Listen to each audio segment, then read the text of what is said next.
Okay, I think we can start. So good afternoon, distinguished delegates, colleagues and friends. Welcome to the Solution Studio on Family Policies and Programs, a civil society perspective. This afternoon, we witnessed the adoption of the Doha Declaration at the Second World Summit on Social Development. Building on the commitments made by the international community, we now gather to focus on solutions. Practical, evidence-based, and people-centered. This joint session has been made possible thanks to the leadership and support of the Division for Inclusive Social Development of UN DESA, and also here present especially Renata Kaczmarska and Masumi Ono.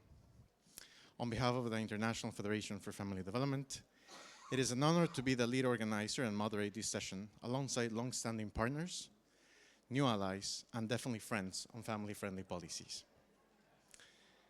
At IFFD, we believe that the best way to support families is to listen to their real needs and transform policy into meaningful action. We work in 68 countries to connect UN-level decisions with families on the ground and to ensure that the voices of real families with real challenges are brought back into the global policymaker. Over the years, we have worked on solutions that respond to evolving needs across the life course, always anchored in the role of parents, in our case, and the family as the pillar of society. So just a quick review of, in 2017, the EU-funded Families and Societies project helped shape innovative approaches to improving family well-being in Europe and beyond. In 2019, together with UNICEF, Dominic, UN DESA, the private sector partners, we coordinated the SDGs and Families project, highlighting how families contribute as a mean to achieve the Sustainable Development Goals. Ahead of the 30th anniversary of the International Year of the Family, we supported global efforts to design and evaluate policies on parenting and new technologies, demographic change, child and older persons care, and family-friendly urban policies. In many ways, together with all NGOs here represented, DIFI included, with Sharifa. And we continue to implement the Inclusive Cities for Sustainable Families initiative, showcasing public commitments and concrete local solutions through the Venice Declaration and Good Practices platform, bringing UN decisions closer to communities and community needs closer to UN policymakers.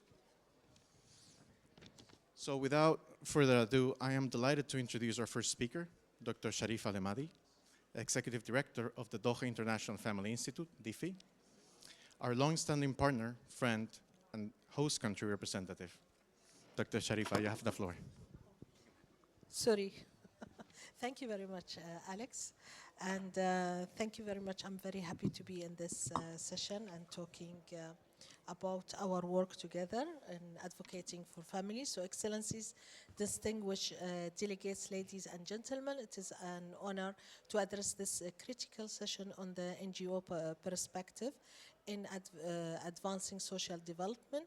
Established DIFI in 2006, the Doha International Family Institute is a global policy and advocacy institute working to advance knowledge on Arab families and promote evidence-based policies at national, regional, and international level.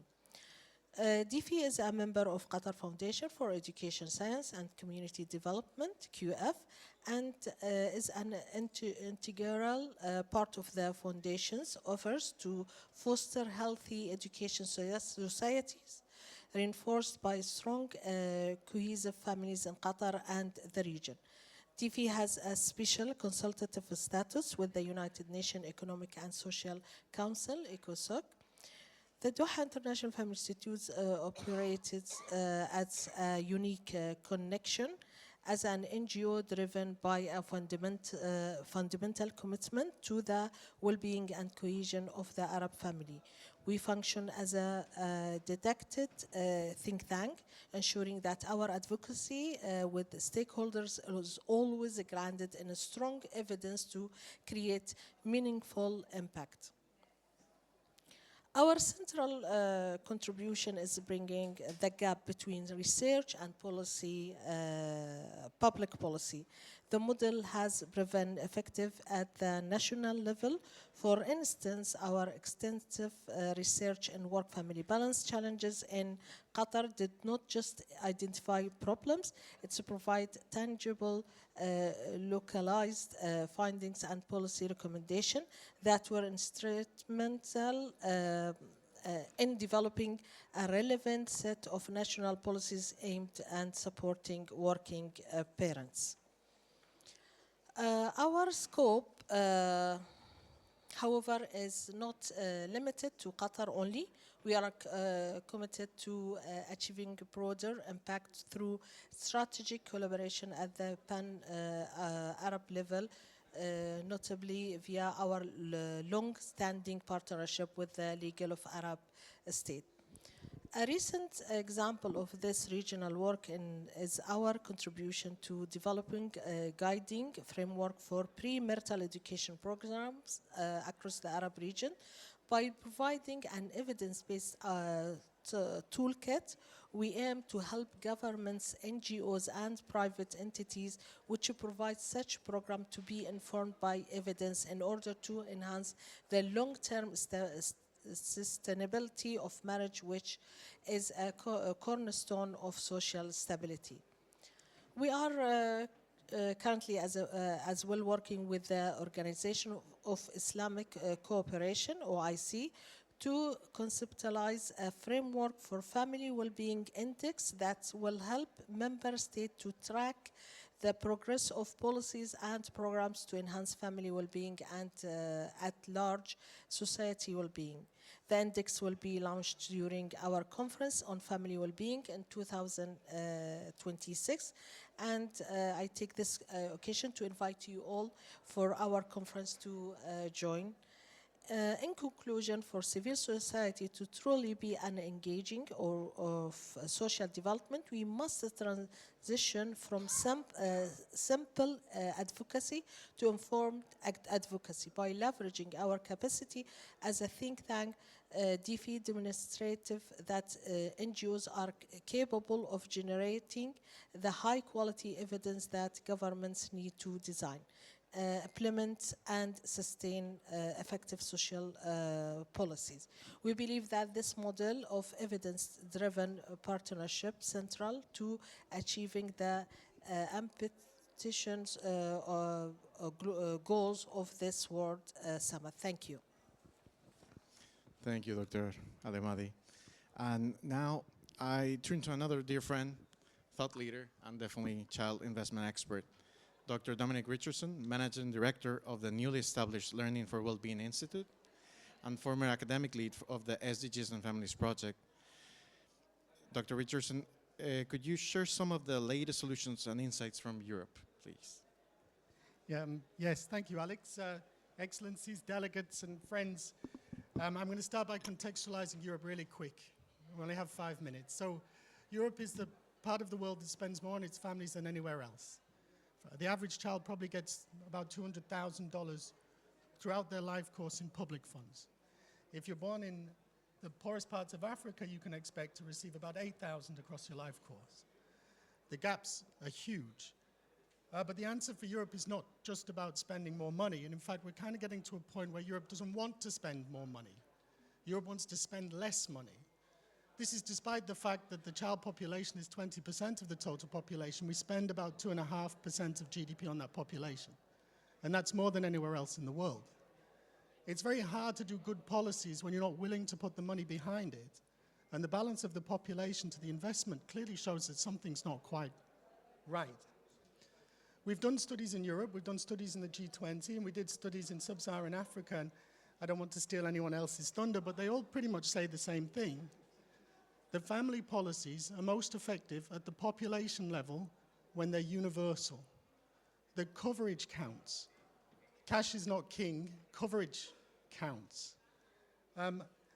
It's really important that the evidence we use when we talk about family results, particularly around the SDGs and public policy interventions, are population level effects. There's lots of studies that look at what happens to a household, We don't really know whether this scales very well. We don't know how it fits in with the rest of the system. But when we talk about population level results, we can really talk about effective family policies, because the next generation of children are the greatest public good that we've got anywhere in the world, certainly in Europe. And universal benefits produce the greatest outcomes at population level. You'll get in arguments about means testing if you look at the household, but let's stick with the population level. And then after those policies being universal, they need to be coherent. I was speaking to a head of state recently about their policy situation in Europe, and I was saying, well, your maternity benefits only go to women who've got formal labor market payments. But your childcare is only going to people who can pay the extra costs. But you've got a very expensive universal child benefit. And what you're doing inadvertently is you're creating a system that's incoherent. It gives some to some people and something else to others and something. So you have three policy systems. If you're born in this country, based upon what happens to your parents, what your parents achieved, you might end up in any one of these systems. Now, when you have different systems, you create inequality. And inequality is the most damaging social thing we have. At the source of every problem is either income or categorical inequality, whether it be gender or other. So once they're universal and coherent, they must be adequate. You have to pay at a level which will at least get rid of extreme poverty, because that has huge social costs, as well as it being within the child's right to receive that support. And something we heard from the SDGs work was that policies, when people who work directly with families worked with the whole family, the effects were always stronger. And this in things like mental health. Now, you may know that Europe has the highest burden of mental ill health for adolescents. The strongest evidence we found for addressing that type of problem was whole family intervention. Not just taking the adolescent to one side, but using the family as the unit it's designed to do, which is a unit for care and love and strength. And our systems really should respect that and build on it. Now, a good family policy, you can check wherever you are, has 5 things. It rationalizes with the family why they should do it. It shows them how they can engage with it. It makes sure they have the resources to do it. It ensures that they have the agency to do it. And it doesn't play about time, because some of these things take time, so we must invest time in that too. Finally, I'm hoping this type of discussion can change the discourse about social protection and welfare, and we can get ahead of the challenges we've seen in the past. The word welfare comes from the antonym of warfare.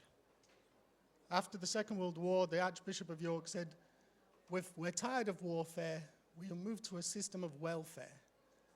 And over the years, this word has become a bad word, a negative word, but it's not. It's the antonym of breaking societies apart, breaking countries apart, breaking the global unity apart. We need to respect what social protection, social security can do. And if we're smart, it can help us with the geopolitical challenges that we're facing today, on top of meeting children's rights, strengthening families, building societies and economies. Thank you. Thank you. Thank you, Dominic. And definitely, I have to say that obviously, Sharifa here, Al-Demadi, is the host for all of us and has a huge delegation from DIFI. And also, Dominic is bringing a lot of his office here and colleagues. So I really appreciate that. Thank you. One sentence. Sure. So I need to say one thing. If you're from Europe, please speak to Niels Gurking, the MEP. He's here with us. We've been working with him on a European family guarantee, which asks for these universal benefits with the coverage and the adequacy for every child. So this is not just policy or research talk. We've actually got a mechanism that we should be getting behind in Europe, and thanks to Niels for supporting that. Thank you. Okay. Thank you, Niels. Well, now we move to another key partner in child and family support, Mr. Walter Odhiambo, National Director of SOS Children Villages, recent recipient this year, 2025, of the IFFD Award for their family strengthening programs. Director Odhiambo, you have the floor. Thank you, Alex. Excellencies, ladies and gentlemen, good afternoon. So I work with the SOS Children's Villages International, but I'll focus more on what we do in Kenya. from the implementation perspective. I know a lot has been talked about from the policy and research perspective, but I'd just like to share some of the things we are doing to strengthen families on the ground. So we are focused on taking care of children who have lost parental care. And what we are realizing is that children are best cared for in the family setting. So as we realize that children are best cared for in the family setting, the family then becomes a very important focus point for us to ensure that the family is supported, the family is cared for, and the family is strengthened so that children do not fall off the care of the family. So we have a number of interventions that we do as SOS Children's Villages Kenya. Starting with the actions, we do research and evidence as well as advocacy, just to ensure that the whole ecosystem of the family is cared for. So I'll start with the advocacy. We do a bit of advocacy with our government, national and subnational governments, to ensure that we have the right policy environment, the right legal environment for families to thrive. For those who follow the Kenyan story, you'll be aware that last year we did launch the national family policy in the country that helps to guide how we support families from a policy level. At the moment, we are trying to implement another program that we launched last year, the National Positive Parenting Program, that works with families to ensure that the parents are skilled to be able to provide that care and support for children at the family level. We do advocate for legal environment as well. About 2-3 years ago, we also advocated for a change in the Children's Act that tries to look at the policy and legal environment for children in the country, in Kenya. Besides that, we also do evidence. I know a number of colleagues have talked about research and evidence here. So last year we did launch the flagship report that we conducted in 8 countries, working very closely with universities to find causes for child-family separation. And this guides us to understand what are those reasons that bring the family to break. So we launched the report, and we are now implementing some of the findings from that report. On interventions, we do run what we call the Family Strengthening Program. These are programs that we run with the families, starting with understanding. Alex, I know you talked about listening to the family. So our family strengthening programs listens to the family and tries to understand what are those reasons that make the family struggle. And then we work to support them, starting by co-creating family development plans with them, and then working with the families to ensure that some of those gaps in taking care of the children or making the families thrive are taken care of. We do run for families that are suffering extreme challenges. We do have some support mechanisms, ranging from cash transfers, skills training, and other support that we give to the family to ensure that the families stay together and the families thrive in the local communities. And we do all this so that the child is able to be nurtured and raised in that healthy family setting. So I think I'll leave it at that for now. Thank you. Thank you so much. And definitely, you also mentioned, and I know that all of you know, all these cost-effective solutions that we really need. When we tackle the family first, is definitely has a spreading effect to all the family members. So thank you for bringing that up. Now we turn to where Europe meets Asia, or Asia meets Europe, I don't know. It is my pleasure to welcome Dr. Betul Osel, Vice General Manager for Strategy and Impact at the Women and Democracy Foundation, KADEM. Please, Doctor, you have the floor. Thank you. Thank you. Thank you all. Distinguished delegates, dear friends, it's an honor to be with you here. Thank you for this opportunity. I'm honored to represent KADEM, Women and Democracy Foundation, to share our civil society solutions for family policies and care systems.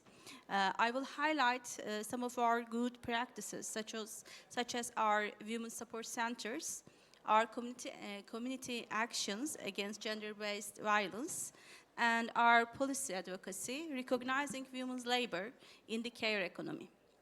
With these initiatives, KADEM tries to help advancing social development, care justice, and gender equity within the family. KADEM's network of human support centers has provided holistic support and a safe haven to more than 11,000 women across Turkey. At our women support centers, women facing challenges find a door of support and opportunity, to quote a client.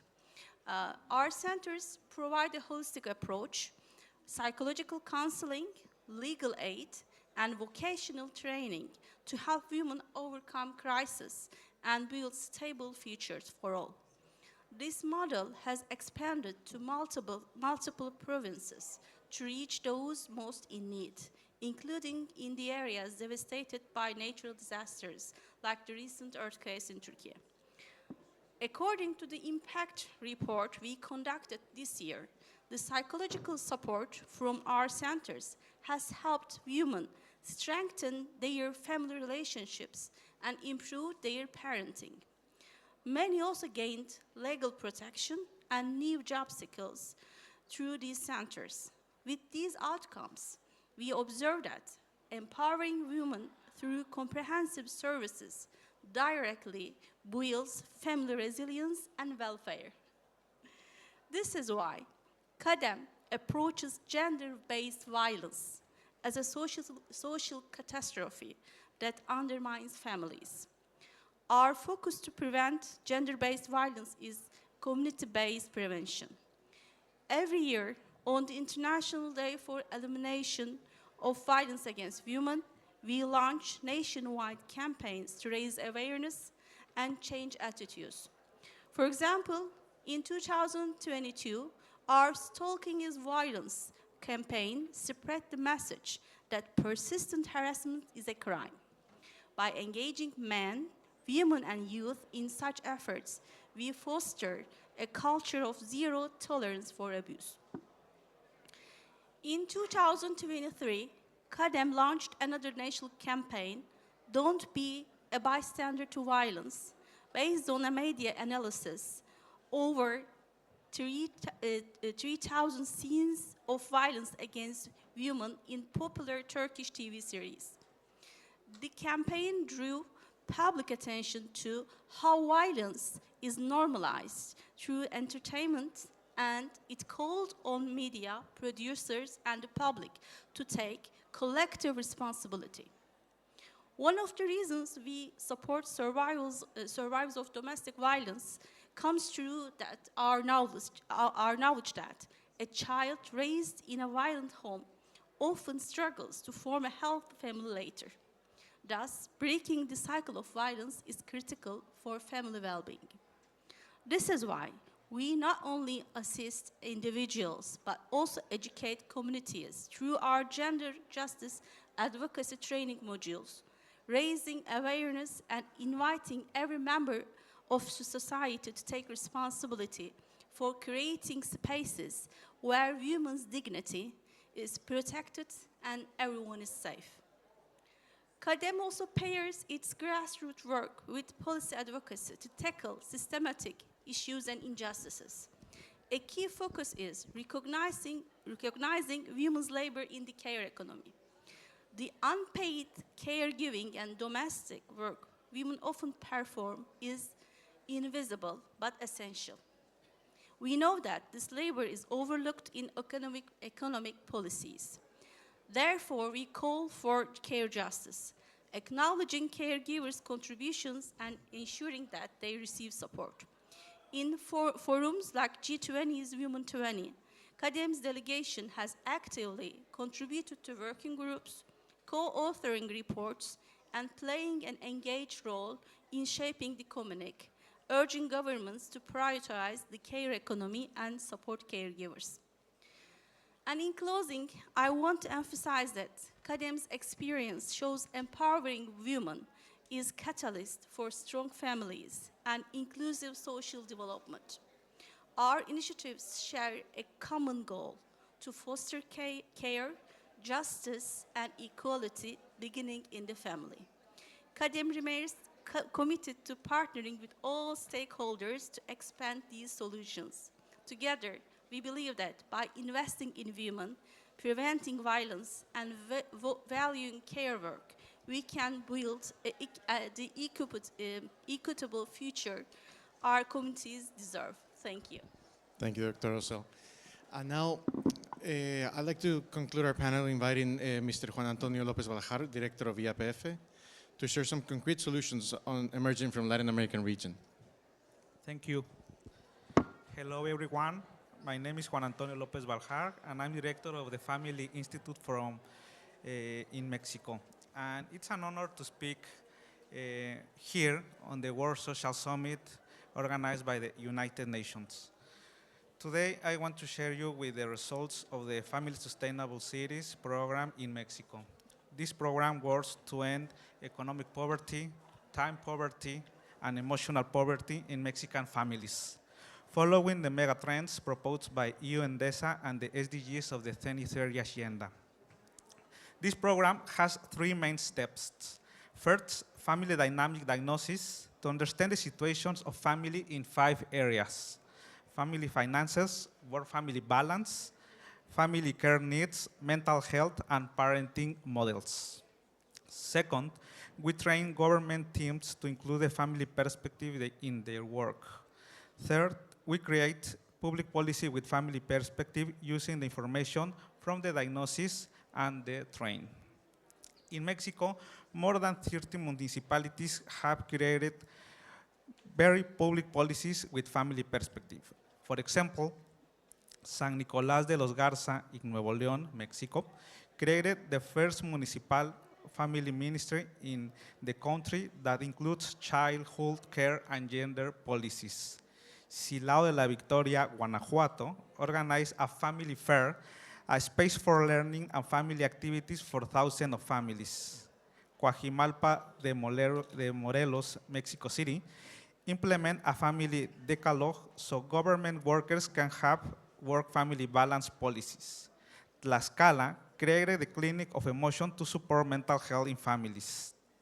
San Luis Potosí created recognition for companies to promote work-family balance. Zacatecas expanded paternity leave so fathers can spend more time with their children. Meoki includes family integration programs for its police and firefighters, families taking care of other families. And Guadalupe runs a program called Positive Schools to reduce violence in schools and homes. To achieve these results, we have needed 3 key elements. 1, political will from local governments. 2, a clear family policy methodology from civil society based on the UN DESA recommendations. And 3, teamwork between governments and civil society organizations.